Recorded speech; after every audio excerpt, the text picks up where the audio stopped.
इस वीडियो में हम देखते हैं कि, एक सैंपल पेनिट्रेशन टेस्टिंग रिपोर्ट जिसमें मेजर हेडिंग्स कवर हैं। ऐसा नहीं है कि ये आपने जब भी पेनिट्रेशन टेस्टिंग रिपोर्ट लिखनी है आपने यही फॉर्मेट आपने एग्जैक्ट फॉलो करना है, ऐसा कभी भी नहीं है। आपके पास बहुत सारे फॉर्मेट होते हैं, हर कंपनी का अपना फॉर्मेट होता है, हर हर सिक्योरिटी टेस्टर अपने हिसाब से रिपोर्ट लिखता है। लेकिन मेजर कंपोनेंट्स को हम सिर्फ कवर करेंगे कि ये मेजर कंपोनेंट्स आपकी रिपोर्ट में होने चाहिए। उसके अलावा आप जैसे मर्जी जो मर्जी टेम्पलेट यूज करें। इंटरनेट के ऊपर भी तमाशा टेम्पलेट्स पेनिट्रेशन टेस्टिंग रिपोर्ट्स के पड़े हुए हैं।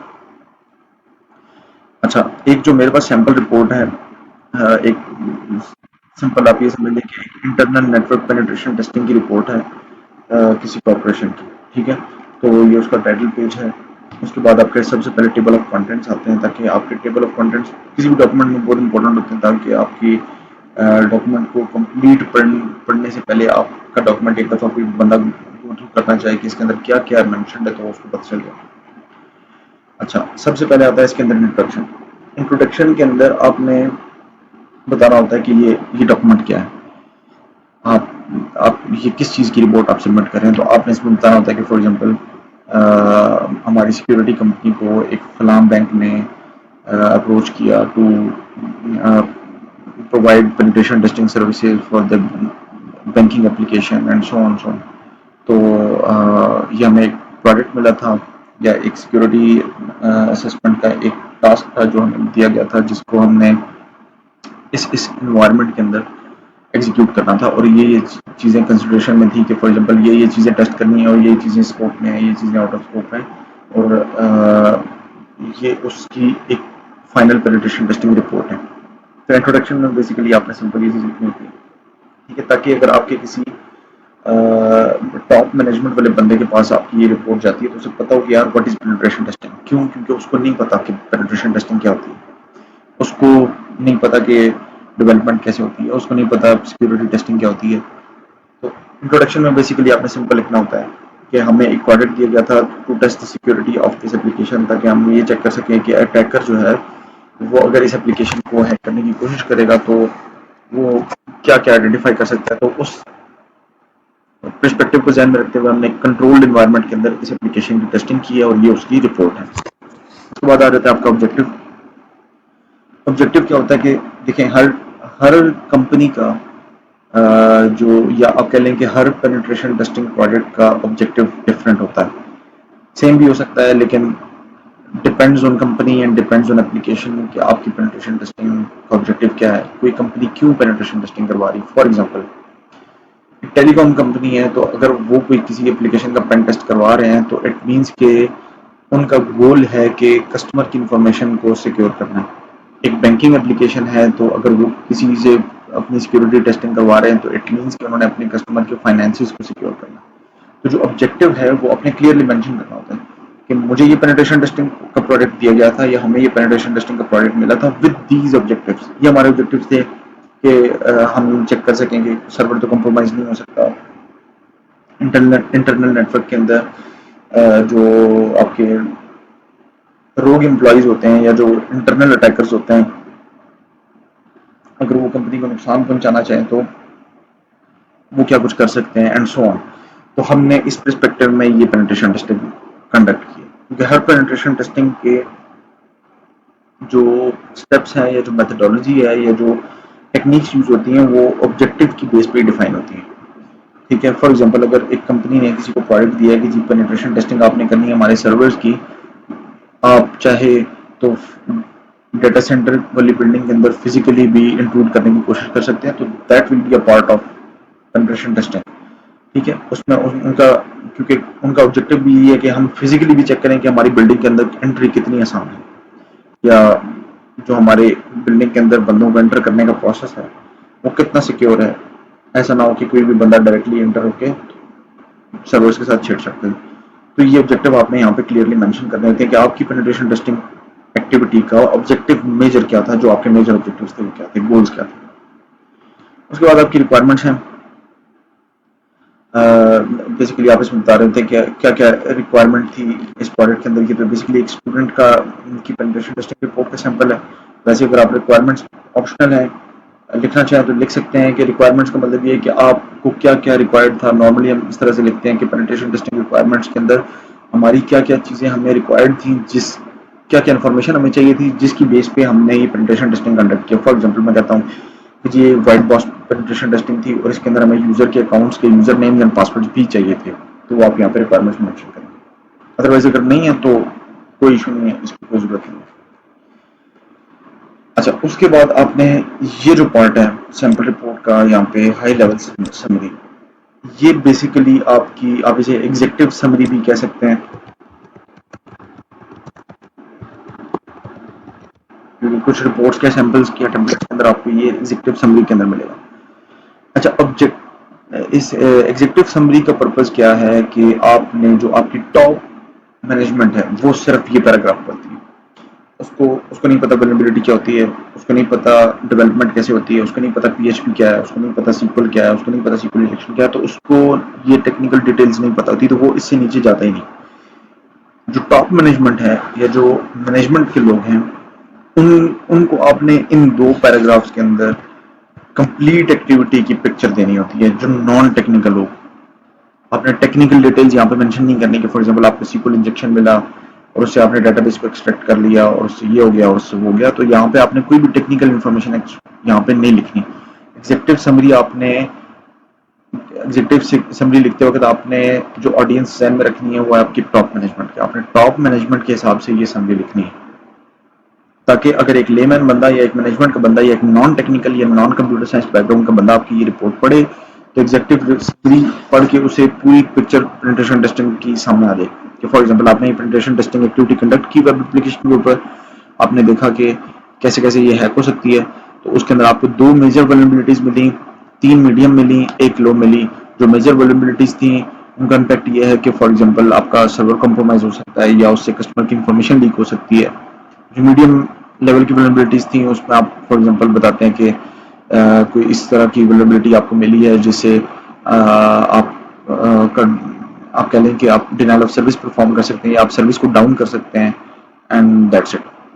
क्या वल्नरेबिलिटी है, कैसे मिली, कैसे इन्फॉर्मेशन लीक होगी, कोई डिटेल लिखने की जरूरत नहीं यहाँ पे, क्योंकि एग्जेक्टिव समरी के अंदर जो आपकी ऑडियंस है वो आपकी टॉप मैनेजमेंट है। टॉप मैनेजमेंट यहाँ से आपकी समरी पढ़ के उसे आइडिया हो जाए कि अच्छा यार मेरी एप्लीकेशन सिक्योर है या नहीं सिक्योर, बस उसको इस चीज से गर्ज है, दैट्स इट।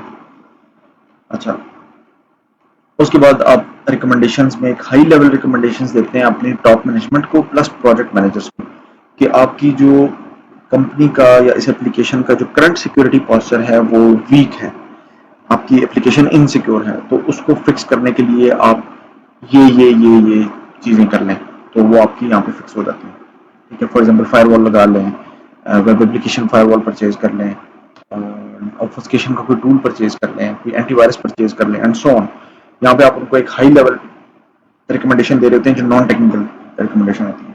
ठीक है, ताकि वो जिस पे फॉलो अप भी कर सके अपनी टीम के साथ, हाँ भाई इस एंटीवायरस का क्या बना या कौन सा एंटीवायरस लेना, एंड सो ऑन। उसके बाद आपकी टेक्निकल पार्ट आपका स्टार्ट हो जाता है रिपोर्ट का, जो आप ध्यान में रखना है कि आपके टेक्निकल टीम लीड्स और आपके डेवलपर्स वगैरह के पास जाएगा और वो इसके ऑडियंस हैं।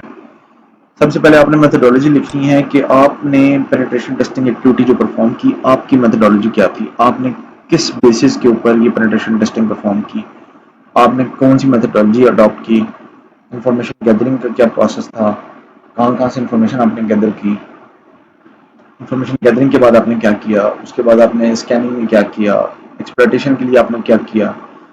मतलब जो आपका पेनिट्रेशन टेस्टिंग मेथोडोलॉजी या प्रोसेस है, जो हमने लास्ट लेक्चर में पढ़ा था, जो पेनिट्रेशन टेस्टिंग प्रोसेस है वो आपने अडॉप्ट किया वो यहाँ पे आपने किया, ताकि कोई भी बंदा आपकी रिपोर्ट, टेक्निकल बंदा आपकी रिपोर्ट पढ़ के उसके एग्जाम में यार ये पर्सपेक्टिव रख के इस बंदे ने टेस्टिंग की है और इसको इस पर्सपेक्टिव से ये चीजें मिली है।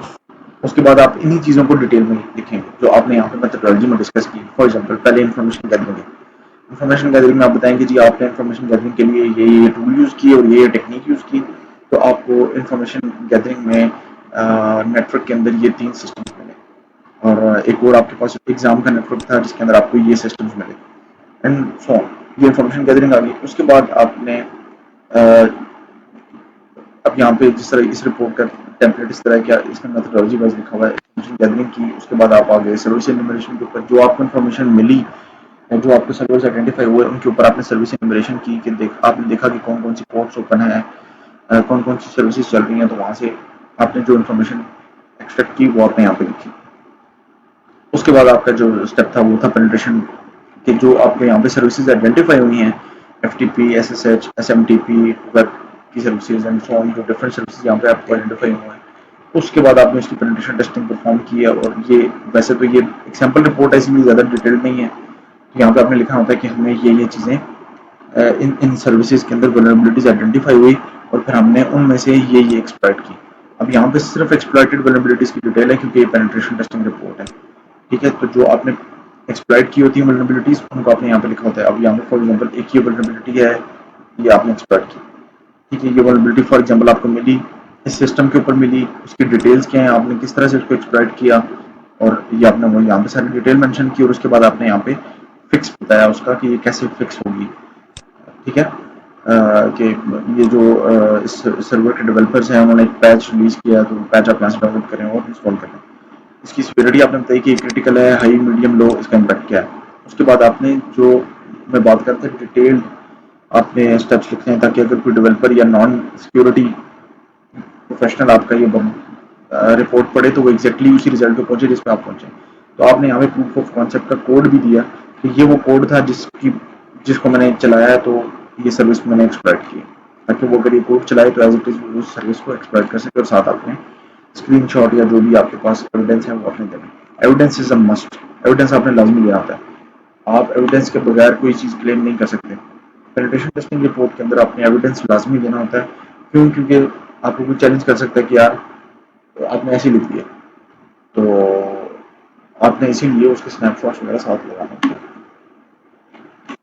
इसी तरह से नेक्स्ट वल्नरेबिलिटी, फिर next vulnerability and so on, ठीक है। उसके बाद आप सारे स्टेप्स अपने यहाँ पे मेंशन करने के बाद हाउस क्लीनिंग रिपोर्ट करना वैसे मैंडेटरी नहीं है। मींस आप ये नहीं कह सकते कि जी house cleaning is a must have component of penetration testing report, लेकिन आप इसे ऐड करते हैं तो बहुत अच्छी बात है। हाउस क्लीनिंग क्या होती है? हाउस क्लीनिंग ये होती है कि for example during penetration testing आपने कुछ यूजर अकाउंट्स क्रिएट किए, आपने कुछ मैलिशियस फाइल्स अपलोड की और इस तरह की कुछ चेंजेस किए आपने सिस्टम के अंदर। तो वो चेंजेस आपने सारी यहाँ पे मेंशन करनी होती हैं कि मैंने इस फॉर्म से जाके ये फाइल अपलोड की, उसका ये नाम था, मैंने इस फॉर्म पे जाके ये यूजर क्रिएट किया, ये यूजर नेम था, तो आप उनको डिलीट कर दें। या मैंने इस बंदे का पासवर्ड चेंज किया, या मैंने ये किया, या मैंने ये किया। तो जो भी आपने एक्टिविटीज परफॉर्म की हैं ऑन दैट एप्लीकेशन, जो आपने चेंजेस किए हैं, फाइल कोई प्लेस की है, वो फाइल रीनेम की है, कोई नई फाइल क्रिएट की है, कोई डिलीट की है, तो आपने वो सारी यहाँ पे मेंशन करनी होती है ताकि डेवलपर उसको वहां से रिमूव कर दे और अपनी ओरिजिनल हालत में रहे। ऐसा ना हो कि आपने जो शेल अपलोड किया है, वेब शेल अपलोड की है, जो मैलिशियस फाइल अपलोड की है, वो वहां पे पड़ी रहे और कोई और हैकर या कोई और अटैकर उसको मिसयूज कर ले, ठीक है। तो house cleaning is very important ताकि वो चीजें रिमूव हो जाए। कोई और अगर एडिशनल इन्फॉर्मेशन है आपने मेंशन करनी है रिपोर्ट के अंदर, कोई ऐसी इन्फॉर्मेशन जो आउट ऑफ स्कोप थी लेकिन उसके अंदर आपको कोई अवेलेबिलिटी नहीं, फॉर एग्जांपल आपको किसी की क्रेडिट कार्ड की इन्फॉर्मेशन मिली, that is out of your scope, लेकिन आपको ये इन्फॉर्मेशन मिली है तो ये किसी और को भी मिल सकती है, तो आप इसको यहाँ पे मेंशन कर देंगे कि ये हमारे स्कोप में नहीं थी लेकिन हमने यहाँ पे लिख दिया क्योंकि हमें आइडेंटिफाई, ठीक है। तो ये पेनिट्रेशन टेस्टिंग रिपोर्ट का एक मेन पिक्चर आपके ज़हन में आ गई। बाकी आप कोई भी सैंपल नेट से उठाएं, आपको बिल्कुल कोई भी टेम्पलेट उठाएं, उसके अंदर ये सारी चीज़ें एक डिफरेंट तरीके से हर डेवलपर ने या हर सिक्योरिटी के बंदे ने लिखी होगी, लेकिन कंपोनेंट्स नहीं होंगे, ठीक है।